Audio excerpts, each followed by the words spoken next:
This is Ag Matters PM from the Iowa Agribusiness Radio Network, brought to you by the Iowa Soybean Association, your daily recap of the information that affects Iowa's farmers, producers, and consumers, right here in the heart of the heartland. With reports from our award-winning broadcast team of Dustin Hoffman, Riley Smith, and Mark Magnuson. Now, from the IARN studios in Des Moines, here's Dustin Hoffman. Well, hello, everyone, and welcome to Ag Matters PM from the Iowa Agribusiness Radio Network. I'm Dustin Hoffman. Today is Wednesday, November the 22nd, 2023. We're so glad you could join us. It is the day before Thanksgiving and also the 60th anniversary of the assassination of President John F. Kennedy. Coming up a little later in the program, we're going to talk with Stan Born. He is the chairman of the U.S. Soybean Export Council and see how exports and marketings are going. We're also going to take a look at that ag weather outlook, but first, let's run down those markets. It's time now for the Ag Matters PM Closing Market Summary, your source for market analysis and settlement prices from the day's trade in Chicago, courtesy of the folks at agmarket.net. Well, we're at the end of another trading day, and it's time to check in with Tyler Schau of agmarket.net. And Tyler, tomorrow's the Thanksgiving holiday. Markets are going to take a short break. What do we see going into that break? You know, I don't know if you've ever seen the movie Groundhog's Day, where the same day plays over and over again. That's kind of what the last few weeks have felt like in this corn and soybean market anyhow. Really trading the South American weather models. And one day we're up 20, 30 cents, followed by another up day. And then we get 2 or 3 days where we take it all back. And it just kind of felt like, the market was up strong early yesterday, gave most of those gains back. And today we come in here, we're going to close down about 18, 19 cents. In soybeans. Corn was up strong earlier, up about a nickel, and it's going to close down a penny to a penny and a half. So the 11 o'clock is about when that break started to happen in the grain markets. Largely, you could pinpoint it on the GFS model that gets released at 11. And again, just kind of showing some more rains. Bear in mind that, like you said, there's a shortened week this week. A lot of people have already taken off for vacation. So very light volume, very light trades. The smallest of news can move it maybe a little bit more than it needs to. And so we'll just have to kind of see how Friday shakes out and prepare for next week. So as we look into going into next week, obviously, as you mentioned, Friday's going to be a shortened trading day. So like you said, there could be that volatility or, it might be a snooze fest. All depends on how things go. But I mean, as we look into this time of year, getting ready to go into December, what kind of things are we thinking about? I know exports are obviously top of mind. I mean, what are things sitting right now for that marketplace to finish out the year? Yeah, so one quick thought too, don't forget Friday is also option expiration day for December options. If you do have any puts or calls on for December, you might want to be in touch with your broker to figure out how to navigate and what you want to do with those. And then also that Friday expiration date on options following Thanksgiving can always cause a little bit of fireworks that pop up on a light volume day and can push this market around a little bit. As far as looking forward, one of the things that we've been talking a lot about, our partners at JSA, John Stewart and Associates, they put out a really good video that we sent out to our customers on email that really looked at the commitment of traders, but not the managed money crowd. That's kind of what gets most of the focus when we get the commitment of traders report. But what they were focused on was the commercial position. And there's a lot of striking similarities to where the commercials are sitting as far as their hedge position coming into the 2024 crop year. It's very similar to what we saw when we left 2013 and went into 2014. So kind of some mirror images. And I hate to be the bearer of bad news, but it's not necessarily the kind of good news we want to hear. The commercials do not have a lot of corn bought. So they're not short the board, which means at some point when the farmers start selling, the commercials are going to start buying. And I think that's going to lead to a lot of selling of futures, which, I don't know who's going to be there to buy those futures when that happens. So it's one of the things we're looking at. You might see a little bit of a rally in basis and in futures here on corn over the next few weeks to a couple months, but you don't want to be the farmer left with all your crop in the bin that hasn't done anything. All right. So then switching gears, looking at the livestock side of things, protein's obviously a big focus when we get into that holiday season. We know turkey, obviously the big showstopper tomorrow, but then you're going to look into hams and beef roasts and things like that. And the consumers trying to get the most bang for their buck, and you're going to see more holiday sales. I mean, are we seeing that affect the marketplace anywhere? I think maybe we've gone past that point. It feels like maybe the retailers have gotten what they need and are stocked up for the holiday season. Some of those primal cuts have been kind of coming under some heat. There's been a little, the choice cutout was up a little bit over the last few days. Maybe that could be attributed to some buying activity going on there, but for the most part, most of them should be forward bought enough that they're kind of ready for this holiday run here for the next 3 or 4 weeks. And so I'm not super bullish on that on cattle.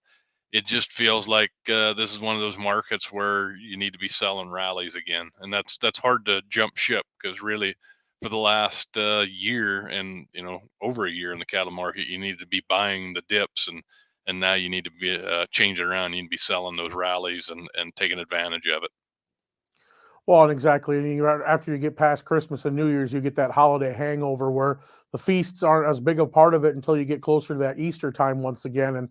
And so that's when we're going to really probably see those consumers kind of settle into what the pattern is going to be for the next couple of weeks and months going into that springtime, I suppose. Yeah, and like the hog market, that's been under the hog market's been under pressure most of the year. It's been in a definite downward trend. We had pretty good little action there over the last couple of weeks. This last week has been kind of tough. I really feel like the hog market's at kind of a crossroads. You look at that February contract. Some technical analysts are saying maybe we've got an inverted head and shoulders bottom, which that could be bullish. But there's just not a lot of fundamental news that's got me super bullish hogs. So wouldn't be surprised to see hogs up big or down big over the next couple of weeks. All right, Tyler. Well, before we let you get going, I got to ask, what is it on the Thanksgiving table tomorrow that you're looking forward to that if it's not there, it's kind of a holiday deal breaker for you? I guess ham. So we don't do the turkey out here. We're anti-poultry people, which is maybe not the best, but we won't tell the turkey producers in Iowa that. we will definitely have a beef roast and a ham on the table tomorrow. So looking forward to the protein. All right. Well, definitely wish you and yours a happy Thanksgiving. And you did mention before, buy the dip. So I thought I got to make another grocery store run. So I may have to do that beforehand. But happy Thanksgiving to all of you out there. And again, if people want to get more information from agmarket.net, what's the best way for them to get in touch, Tyler? Check us out on the internet. You can look up, see if there's a broker in your area. And happy Thanksgiving to you all. And that again was Tyler Schau of agmarket.net. Let's go ahead and go to the Iowa Agribusiness Radio Network market page and see where those markets closed. December corn was down 1 1/4 at 4.68 3/4. Soybeans for January down 20 3/4 cents at 13.56 1/2. Soy meal down $1.10 at 4.5810. Soy oil 59 cents lower at 53.60. Chicago wheat up 3/4 cent at 5.55 3/4. Kansas wheat down 1 1/4 at 6.14 1/2. Minneapolis wheat down 5 1/2 at 7.12 even. Oats were up 11 1/2 at 3.69 1/2. Live cattle for December 52 cents lower at 174.47. Feeders $1.20 lower at 227.12. Lean hogs up a dime at 68.27. Pork cutouts 2 cents higher at 79.87. Class 3 milk a nickel lower at 16.35. And that's been a check of your market recap. We're going to take a short break and hear from our sponsor, the Iowa Soybean Association and the Soy Checkoff. And when we come back, we're going to talk with Stan Born, chairman of the U.S. Soybean Export Council. This is Ag Matters PM. Iowa Soybean Association is driven to deliver for Iowa's 40,000 soybean farmers. We're proud to provide objective agronomic research, a helping hand with soil and water stewardship, and timely industry news powered by the Soybean Checkoff. Learn more at iasoybeans.com. Welcome back to AMPM from the Iowa Agribusiness Radio Network. I'm Dustin Huffman. Well, we know that trade is a very important part of the agricultural industry, and China is our biggest customer. That doesn't mean we have all of our eggs in one basket.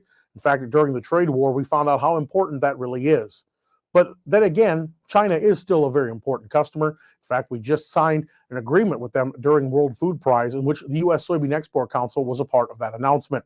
We talked with their chairman, Stan Born, about how things are going on the trade front. We're talking right now with Stan Born of the U.S. Soybean Export Council. Stan, thanks so much for taking time to visit with us today. Hey, Dustin, thanks for the opportunity. So obviously, U.S. Soybean Export Council is working hard to get our soybeans out to the global marketplace. I understand you just came back from China, and you guys are also part of an announcement that happened just in Des Moines a couple weeks ago about an agreement with China and the United States to do more soy purchasing. So, I mean, overall, putting those both in perspective, how are things going with that Chinese marketplace right now? Yeah, great question. And you hear so much stuff in the news about the headbutting and the challenge between us and China. And when to try to reconcile that with the relationship that we have in agriculture is maybe kind of hard to wrap your head around. But I think it's natural that two superpowers, they are always going to have stuff that we disagree on and things that we just don't, we just go different directions on. But in agriculture, that's not one of those areas where we disagree. One of the key concerns I learned to appreciate in China is their focus on food security. They got to make sure, they got 1.3 or 1.4 billion people. They got to make sure people are fed so there's not unrest, right? And they focus growing their own rice, maize, and wheat. But when it comes to filling their rice bowl, as they call it, they want to hold their rice bowl with both hands.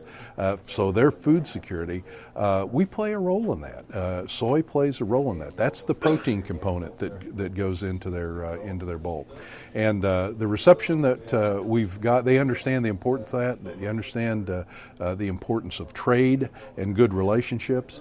And boy, I tell you what, we were just very warmly received and by government officials as well as customers, and even the media. The media were hungry to hear some positive narrative about the relationship between China and the U.S. And so we're fortunate. All that other complicated stuff's above my pay grade. I'm just talking about food, and we have a positive outlook for that. And we've heard from some producers who have had the chance to go over there and visit as well, saying that the people, just like in the United States, are wanting to know where their food comes from more and more in the Southeast Asian countries, China in particular. I mean, are you seeing that growth and what that story means for the American farmer? That manifests itself through our sustainability certification. We have a thing called the U.S. Soy Sustainability Certification. That's basically a process that certifies our product was grown in a sustainable manner. And you can get an actual certificate on a shipment that you get that verifies that. And that certificate can be transferred 4 times, which theoretically it can make it all the way down to the retail level on a packaged good, because consumers around the world want to know where the food comes from and how it was grown. And so today, 60% of the exports that we ship are going with those certificates. So there's clearly a demand, and it's in places you might not expect. I mean, you might expect it to be in Europe, right? Because sophisticated market concerned about the environment. But actually, a lot of that is going to China, going to Vietnam, going to Bangkok, Thailand, a variety of different places. So if they export food products to developed countries, or their consumers are concerned about it, they're asking for those certificates. So it's, and we're very well positioned in that space and continuing to push the envelope. And of course, talking about China, that is not, as we've talked many times before, that's not the only marketplace we have. And we're always about growing that marketplace. I mean, we had the trade war earlier in the decade, and we definitely realized that you can't have all your eggs in one basket. So where are you guys seeing more potential for growth around the globe? Yeah, so there's 2 fundamental drivers of where there's growth opportunity. One is in growing economies where either the population is growing, urbanization is growing, or the economy is allowing people to move up the food chain, to go from a carbo-based diet eating rice to a protein-based diet eating meat. So that's one driver. The other driver is where we can be more competitive in existing markets where they're already fully developed. And so example of the first market is places like sub-Saharan Africa, or in places like South Asia, in Bangladesh, for example.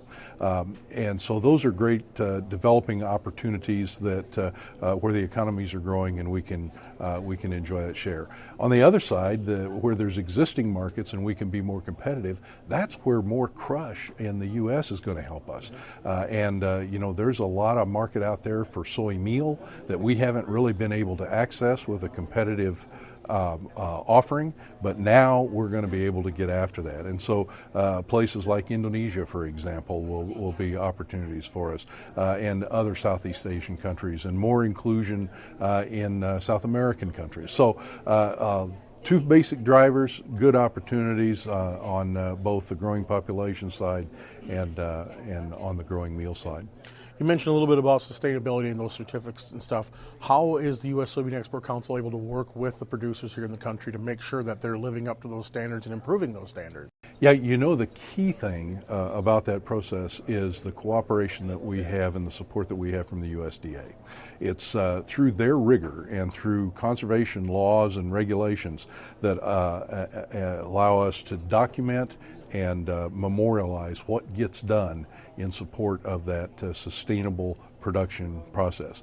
Also, farmers on their own documenting their practices that they're doing contribute to that. And we're really fortunate to have that relationship and that support. A lot of other countries don't, and that's what makes our process so robust.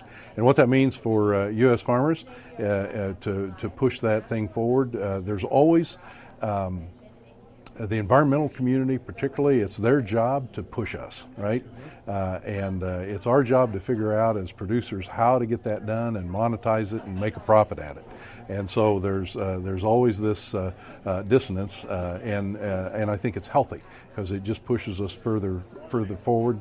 And we're going to be resetting our goals in 2025. So we're working on that now. Stay tuned. You'll see some updates. All right. Well, Stan, I thank you so much for taking the time to visit with us today. All right. Thanks for the opportunity. That again was Stan Born, Chairman of the U.S. Soybean Export Council. Let's go ahead and take a look at that ag weather outlook. Well, the sun is shining and it's a bit warmer than it was yesterday, but that may not hang around for too long. After all, we are at the end of November and Thanksgiving is tomorrow, but still going to see plenty of sunshine at least for the next day or so. Let's see what the National Weather Service has to say. Well, taking a look at that forecast for you today, looking for sunny skies and just a little warmer here today. We enjoyed those temperatures. They were looking at highs in the mid-40s to the mid-50s. Now, tonight it's going to cool down a little bit. Mostly clear skies across the state, and we'll see lows anywhere from the mid-20s to the low 30s. And then Thanksgiving Day, sun will still be shining, but it'll be a little cooler once again. May see a few more clouds off to the northwestern part of the state. We're going to see highs anywhere from the mid-30s up to around the mid-40s. More detailed forecast information, tune into your local Iowa Agribusiness Radio Network affiliate. That's been the Ag Weather Outlook, and that brings us to the end of today's show. You can find all our content online at iowaagnet.com. Follow us on Facebook, X, LinkedIn, and on our YouTube channel. And don't forget to subscribe and hit that bell icon so we can let you know every time we put out a new video project. Also, don't forget about our free market podcasts coming to you from Google, Amazon, Apple, Spotify, and Podbean. We will not be having AMPM for tomorrow and Friday, with the markets closed tomorrow for the holiday and a short operating schedule on Friday. We're going to take a break and get some much-needed rest. From the IARN studios in Des Moines, I'm Dustin Huffman. For Riley Smith, Mark Magnuson, and Andy Peterson, we thank you for watching. This has been Ag Matters PM.